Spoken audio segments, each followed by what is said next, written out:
Hay caminos que te cierran para no poder llegar. Desde el proyecto Merak de Fundación ACCESS Canarias hemos querido generar este espacio de varios podcasts llamado Migrando Discursos para reflexionar sobre diferentes aspectos relacionados con los procesos migratorios y de las personas en movimiento.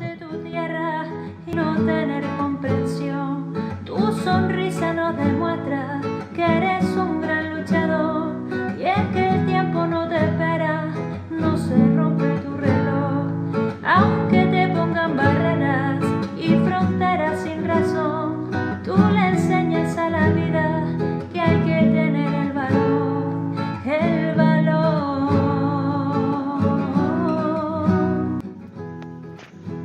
Mi nombre es Ashraf, tengo 22 años, yo soy de Marruecos y mi ciudad de Marruecos se llama El Jadida.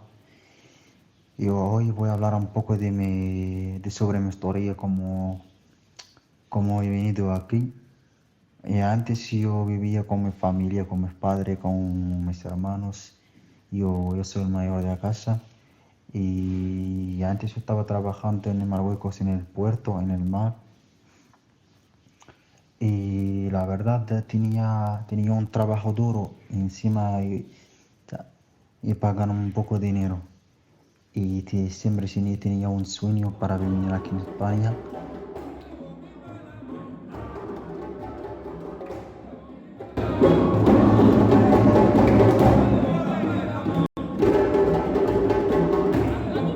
Salam, bienvenidos, bienvenidas y bienvenides al segundo podcast de Migrando Discursos. Aquí estamos en un programa más, Luisa y Juan, voluntarios del proyecto Meraki de la Fundación ACCESS. En el día de hoy vamos a hablar de la cooperación internacional frente a la separación que suponen las fronteras. Para ello contaremos con las voces de dos personas bastante conocidas cuando hablamos de movilidad de personas entre países. Ellos son Chema Santana y Pepi Farray. Bueno, Chema, ¿te importaría ser tú mismo quien se presente y nos diga a qué te dedicas, por favor?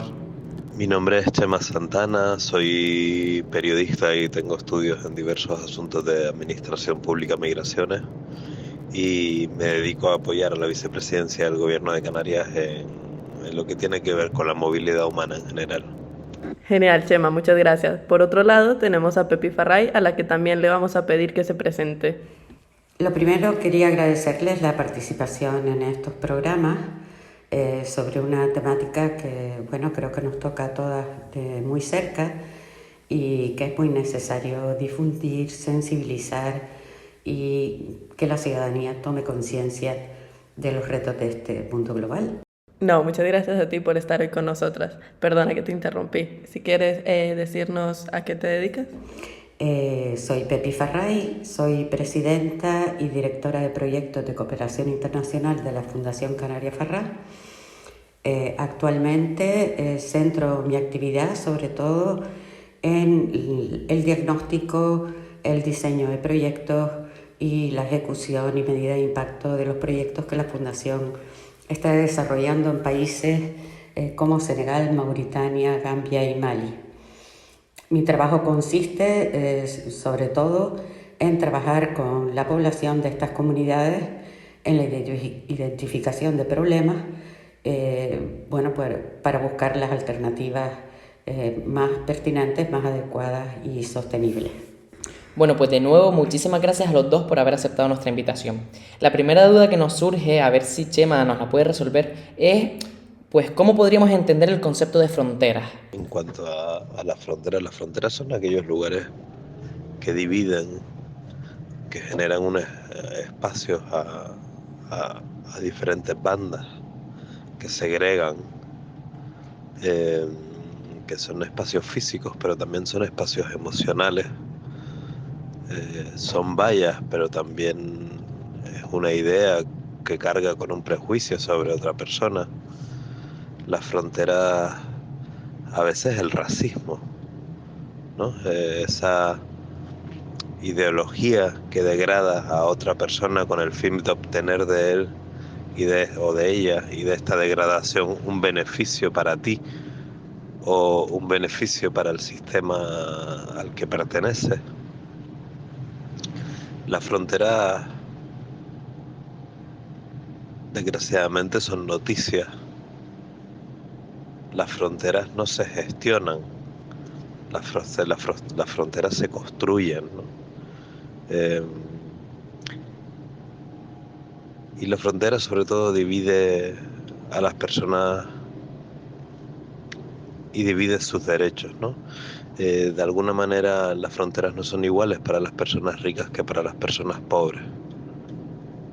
Las fronteras no son iguales para las personas que nacieron en un lugar u otro. Las fronteras son diferentes según los ojos con los que se miran, según, de alguna forma, el lugar del que procede. Hay personas que en una frontera sudan, hay personas que en una frontera lloran, hay personas que en una frontera temen, hay personas que en una frontera sienten dolor. Y hay otras personas que pasan a diario por fronteras y no se dan cuenta, porque apenas lo perciben. Por tanto, la frontera es un lugar tan preciso como difuso, es un lugar tan objetivo como subjetivo, es un lugar ambivalente, un lugar en el que hay tantas alegrías como penas, ¿no? La pena de no poder pasar, la pena de sufrir, la pena de padecer la frontera, y la alegría también de quien intentándolo con poca esperanza lo consigue, ¿no? Hay fronteras feas, muy feas, hay fronteras horribles, llenas de cuchillas, llenas de sangre de la víctima de ayer, llenas de dolor, llenas de sufrimiento, y hay fronteras bellas, tan bellas como el mar. Por tanto, bueno, como reflexión lanzo esto, porque a veces cuando hablamos de la frontera lo reducimos a algo particular, algo preciso, y en muchas ocasiones tiene todo este componente de subjetividad. Muchas gracias, Chema, por esta bonita reflexión y por iniciar este recorrido sobre lo que significan las fronteras.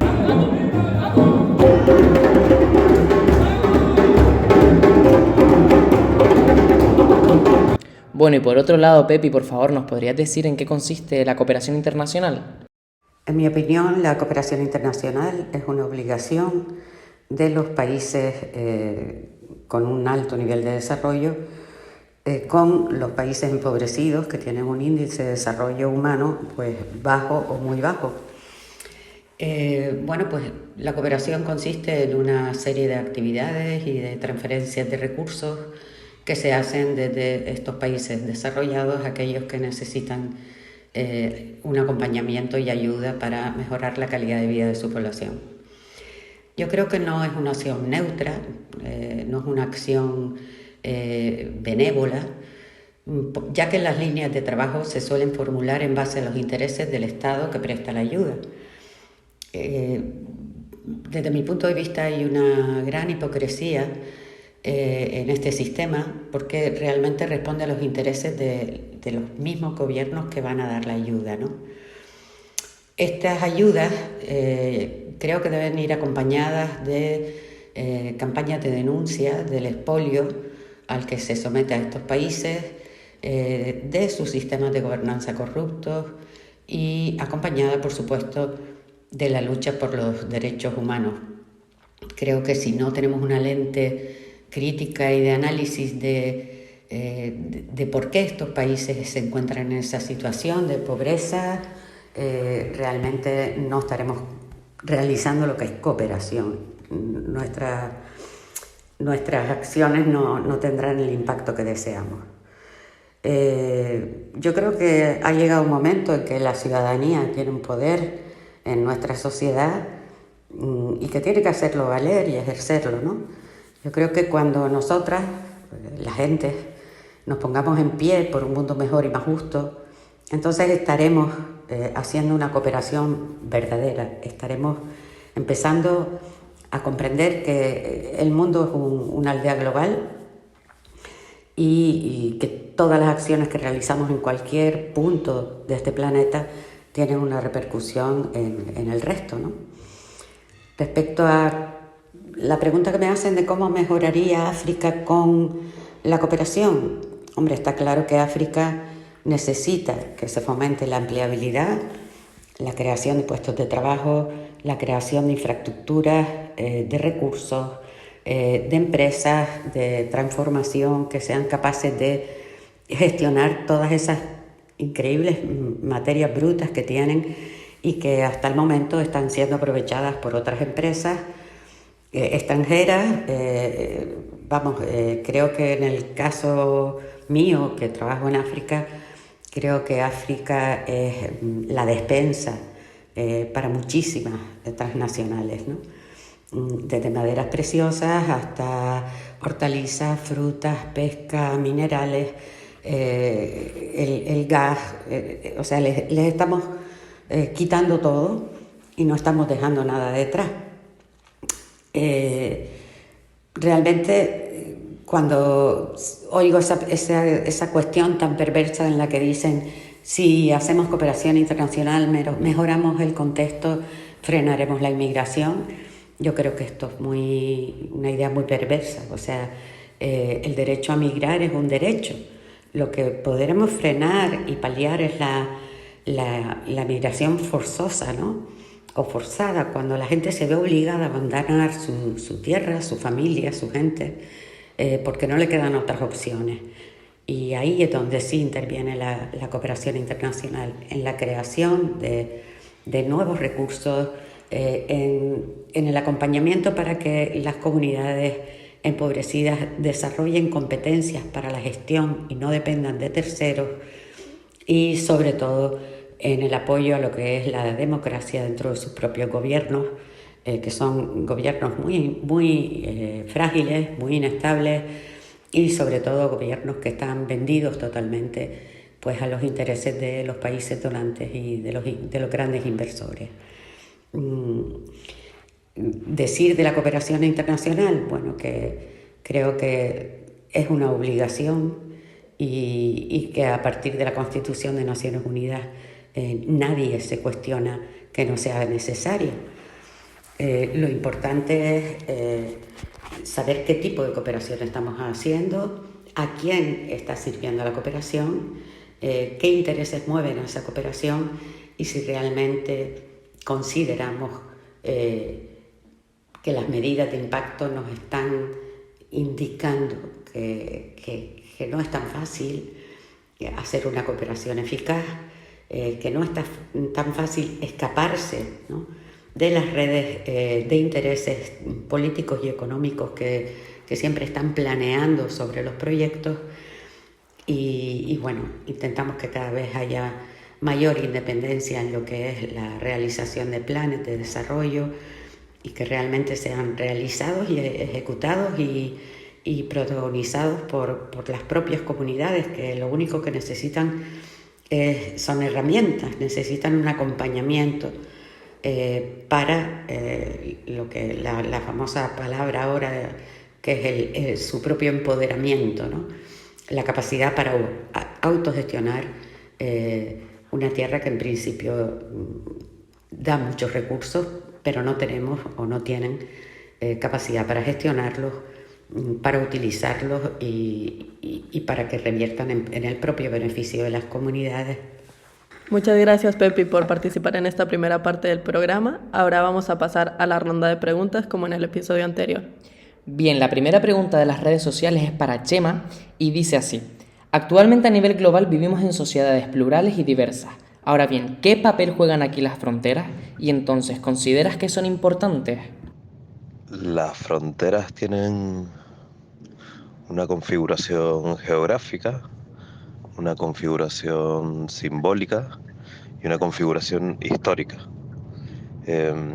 Se representan de distintas formas. Para algunas personas las fronteras están en el corazón, para otras personas las fronteras están en la cabeza y para muchas la frontera está al otro lado de su ventana en el día a día.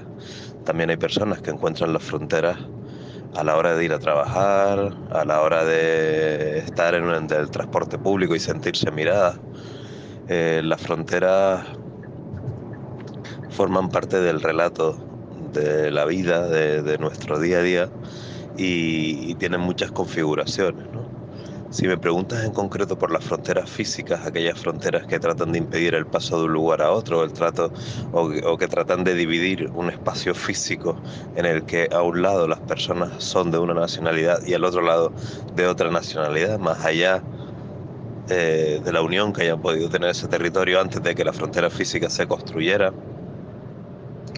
lo cierto es que su papel es un papel segregador, un papel divisivo, un papel llamado a formar parte de un orden que genera violencia, ¿no? Sobre si son necesarias o no. La configuración actual de las fronteras, sean necesarias o no, son una realidad que hay que afrontar, y hay que afrontarla intentando que generen el menos daño posible, tanto a las fronteras físicas como a las fronteras geográficas, como la frontera histórica. Para las personas de Melilla, la frontera es una valla. Para las personas que viven en determinados suburbios, en grandes ciudades, la frontera es el dinero o tener trabajo. Para las personas que no tienen que comer, la frontera es tener acceso a los recursos. Y para Canarias, la frontera es el mar, ¿no? El mar que rodea las islas es nuestra frontera. Perfecto, muchas gracias, Chema. Bueno, ahora la primera pregunta que tenemos para Pepi es, en la economía internacional se dice que no necesitamos fronteras, pero con las personas no es así. Incluso hay quienes dicen que las personas tienen que quedarse en su casa, en el lugar en el que nacen. ¿Por qué existe esta diferencia cuando hablamos de dinero o riquezas a cuando hablamos de personas? Sí, estoy de acuerdo con que las fronteras existen para las personas, pero no para las grandes inversiones ni los negocios. O sea, vivimos en un mundo global para la economía, donde las transnacionales pueden operar libremente y donde no existen fronteras, ¿no? Sin embargo, esas fronteras, cuando las personas vienen del sur hacia el norte, se blindan. Y sobre todo se blindan no tanto porque creen un problema, sino porque son personas marcadas por la diferencia. O sea, primero está la raza y segundo está la situación económica. O sea, somos racistas y somos aporofóbicos. Y eso nos genera miedo, ¿no? Pensamos que las personas vienen a quitarnos lo que tenemos. Realmente, cuando estamos en una Europa y en España en concreto, donde el suicidio demográfico es una realidad clara, ¿no? Tenemos muchos años de baja natalidad, con una población envejecida y que dentro de poco tendremos en edad de trabajar, caerán los 2/3 de la cifra actual, ¿no? Para mantener el ritmo de crecimiento económico en nuestro bienestar, vamos a necesitar la mano de obra de casi 7 millones más de inmigrantes de los que tenemos ahora, según el Centro de Investigación de Desarrollo Global, ¿no? Y muchos observatorios, tanto económicos, sociales como de inmigración, opinan lo mismo. O sea, necesitamos a los demás. El problema lo tenemos nosotros, porque no sabemos establecer un sistema de integración, y no digo un sistema de acogida, sino un sistema de integración. Porque si cada uno tiene que quedarse en el lugar donde nace, pues la vida sería muy difícil también para los que vivimos en la parte de la abundancia. Nosotros tendremos que fomentar la inmigración africana si queremos seguir manteniendo estos estándares de vida. El único problema o dificultad está en que tendremos que aceptar la diferencia de las otras personas, tendremos que aprender a convivir y sobre todo tendremos que establecer sistemas de acogida e integración que garanticen los derechos humanos en igualdad para todos, ¿no? ¿Crees que existe una dificultad añadida en las personas africanas para llegar a Europa a través de las vías llamadas legales, con visados o permisos de residencia? Si existe esa diferencia, ¿a qué se debe? En cuanto a la política de visados, estamos en un momento de la historia contemporánea, de la historia moderna, en la que hay más movilidad que nunca entre los países norte-norte, pero más dificultades que nunca también entre la mayoría de los países del sur para moverse hacia el norte, no tanto al revés, ¿no? Para moverse al norte hacia el sur. Por tanto, la política de visado no tiene que ver con un continente, no tiene que ver con un país, sino tiene que ver eh, con un estatus económico, sobre todo, ¿no? Tiene que ver con que desde los países más enriquecidos se trata de dificultar a las personas residentes de los países más empobrecidos y que además son pobres o que no tienen los suficientes recursos estimados por los países del norte. A estas personas se les trata de impedir dificultándole el acceso a un visado que se trasladen a los países del norte, en la creencia de ellos a los países del norte, de Europa, pongamos, ¿no? A la Unión Europea, para quedarse a residir, para quedarse a trabajar y que pueden generar algún mal a alguien, ¿no? Por esto se trata de impedir o se trata de dificultar lo más posible el acceso a estos visados. Lo vemos con chicos y chicas de los que llegan a Canarias, por ejemplo, desde el océano, que son rescatados del mar y traídos a tierra, que muchos y muchas nos dicen que intentaron lograr un visado sin éxito durante meses o incluso años, ¿no? Hace unos días invitaba a una profesora senegalesa a participar en un encuentro que hacíamos en Canarias, y para lograr su visado nos resultó súper complejo y tuvimos que actuar como administración pública, solicitando desde la administración pública, garantizando que iba a participar en un congreso y que iba a regresar.